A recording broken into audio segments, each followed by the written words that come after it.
أعوذ بالله من الشيطان الرجيم.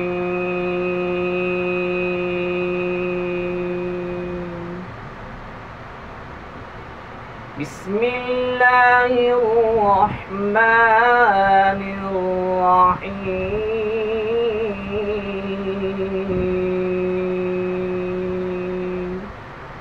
عما يتساءلون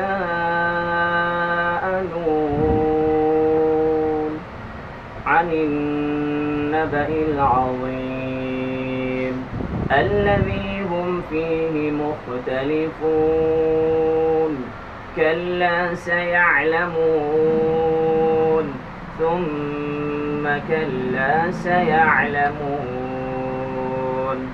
ألم نجعل الأرض مهادا والجبال أوتادا وخلقناكم أزواجا وجعلنا نومكم سباتا وجعلنا الليل لباسا وجعلنا النهار معاشا وبنينا فوقكم سبعا شدادا وجعلنا سراجا وهاجا وأنزلنا من المعصرات ماء ثجاجا لنخرج به حبا ونباتا وجنات ألفافا.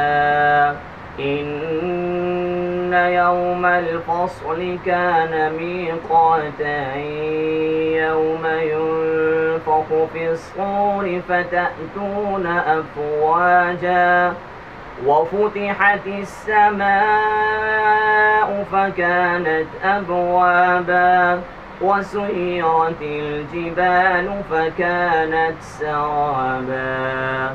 إن جهنم كانت مرصادا للطاغين مآبا لابثين فيها أحقابا لا يذوقون فيها بردا ولا شرابا إلا حميما وغساقا جزاء وفاقا.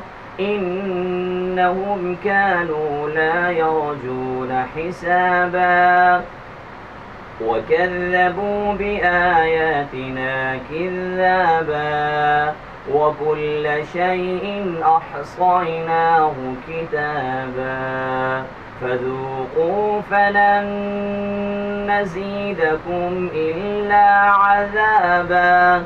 إن للمتقين مفازا حدائق وأعنابا وكواعب أترابا وكأسا دهاقا لا يسمعون فيها لغوا ولا كذابا جزاء من ربك عطاء حسابا. رب السماوات والأرض وما بينهما الرحمن لا يملكون منه خطابا. يوم يقوم الروح والملائكة صفا لا يتكلمون إلا من أذن له الرحمن وقال صوابا. ذلك اليوم الحق فمن شاء اتخذ إلى ربه مآبا. إنا أنذرناكم عذابا قريبا يوم ينظر المرء ما قدمت يداه ويقول الكافر يا ليتني كنت ترابا.